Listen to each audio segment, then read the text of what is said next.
दोस्तों, ये छोटी सी स्पीच हमारे रीडर दिगेश्वर साहू द्वारा लिखी गई है। हम आशा करते हैं उनके द्वारा लिखी ये छोटी सी स्पीच आपको जरूर पसंद आएगी। भारत जिसे किसी परिचय की जरूरत नहीं है। भारत वो देश है जो सदैव से सर्वश्रेष्ठ रहा है। भारत वो भूमि स्थल है जिसने सदैव से महान योद्धाओं को जन्म दिया। अगर अपने इतिहास के सुनहरे पन्नों की बात करें तो हम उन योद्धाओं को कभी नहीं भुला सकते जिन्होंने हमारे विराट विशाल वतन के मस्तिष्क को कभी भी झुकने नहीं दिया।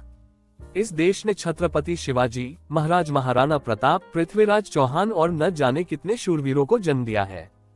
हमारे मातृभूमि की लाज बचाने वाले निडर क्रांतिकारी भगत सिंह, सुखदेव, राजगुरु, चंद्रशेखर आजाद, सुभाष चंद्र बोस और न जाने कितने वतन के लिए शहीद हुए हैं। परंतु ऐसा नहीं है कि महान पराक्रमी योद्धा सिर्फ इतिहास में ही है। आज भी हमारे देश की सरहदों पर खड़े हुए सिपाही जो सिर्फ हमारी सुरक्षा के खातिर अपनी जान की परवाह नहीं करते।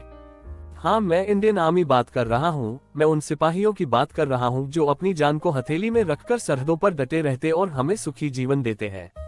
वो एक सेंस ऑफ रिस्पॉन्सिबिलिटी और एक सेंस ऑफ सिक्योरिटी हम सभी को देने के लिए वहाँ डटे रहते हैं। चाहे रेगिस्तान की चिलचिलाती धूप हो या हो सियाचिन की खून जमा देने वाली ठंड, चाहे घनी जंगल हो या हो ऊंचे पहाड़, ये सिपाही अपनी हर एक पल की जिंदगी को दांव पर लगाकर देश की सुरक्षा और हम नागरिकों की सुरक्षा के लिए ऐसी सरहदों पर डटे रहते हैं। दोस्तों, याद रखना, वो आपसे कुछ नहीं लेते हैं लेकिन फिर भी आपको सब कुछ देते हैं। अगर आप इस खुली हवा में सांस ले पा रहे हो तो सिर्फ सिपाहियों की बदौलत, क्योंकि उनकी सिर्फ एक ही सोच है, इक्वल्स ग्रेटर दैन।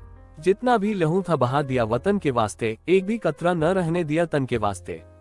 अरे आती तो है मौत सभी को और मरते हैं सब लोग, लेकिन मौत है वही जो आए वतन के वास्ते। दोस्तों, अगर इतना संघर्ष करने के बाद भी आप उन्हें सिर्फ इज्जत भी नहीं दे सकते तो इससे शर्मनाक और कुछ नहीं। ऐसी और फैक्ट्स जानने के लिए हमारा चैनल हिस्ट्री जर्नी को लाइक, सब्सक्राइब और बेल आइकन को दबाना ना भूले।